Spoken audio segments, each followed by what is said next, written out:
देखिए वो गड़बड़ क्या करते हैं, ये 100 मार्क्स का सिलेबस है, ये एवरेज स्टूडेंट और बिलो एवरेज स्टूडेंट की सबसे बड़ी गलती है, वो 100 में से 100 टोटल कवर करने का सोचते हैं, और 100 में से 100 टोटल कवर करना सबसे बड़ी भूल है। क्यों? क्योंकि 20% जो हिस्सा है 100 में से वो हार्ड है, और वो स्पेशली टॉपर्स को चैलेंज करने के लिए टीचर सेट करते हैं ये 20%, और ये जो 80% है वो ईजी है।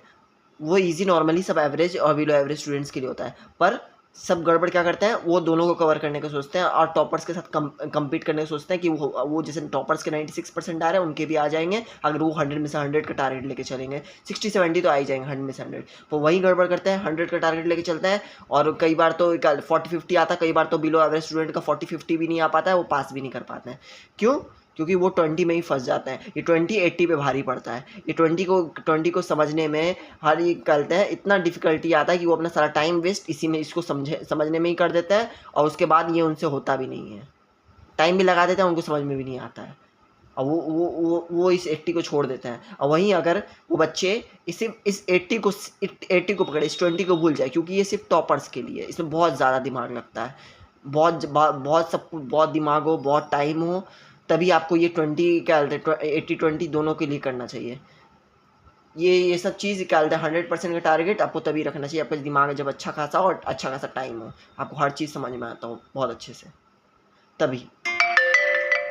तो आपको हमें, अगर आप एवरेज हैं तो अब, और बिलो एवरेज है तो 80 को ही पकड़ के रखिए, 80 में अच्छे से टाइम दीजिए। और मेन दिक्कत है वो जब 100 को टारगेट लेके चलते हैं ना एवरेज स्टूडेंट, नॉर्मल बच्चे, तो वो ना उनको रिवीजन का टाइम ही नहीं मिल पाता। वो हार्ड चीज़ को और ज़्यादा रिवीजन का ज़रूरत होता है, हार्ड हो या ईजी, हर चीज़ को रिवीजन का ज़रूरत है। अगर आप कोई कितना भी लर्न कर लीजिए, कोई क्या कहते हैं कितना पढ़े वो फ़ायदा नहीं, वो मतलब उतना नहीं रखता।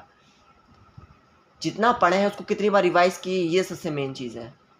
अगर आप उसे रिवाइज़ नहीं करेंगे तो आप कितना भी पढ़ लीजिए, कितना भी सिलेबस पूरा कंप्लीट कर लीजिए, सब वेस्ट हो जाएगा, अगर आप एग्ज़ाम से पहले उसे रिवीजन अच्छे से नहीं करके गए तो।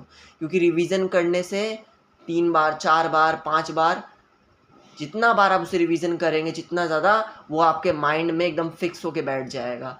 वो सेंटेंस इधर से उधर नहीं होगा, और जहाँ आप रिवीजन नहीं करेंगे वो सेंटेंस आगे पीछे होके गलत हो जाएगा आंसर, वो गड़बड़ हो जाएगा, दिमाग में ठीक से जाएगा नहीं, गलत आंसर आप लिख के ले आएंगे, इधर का उधर, उधर का आंसर इधर, इधर का आंसर उधर। इसीलिए रिवीजन बहुत ज़रूरी है, वरना आप गलती करते थे हर सब्जेक्ट में।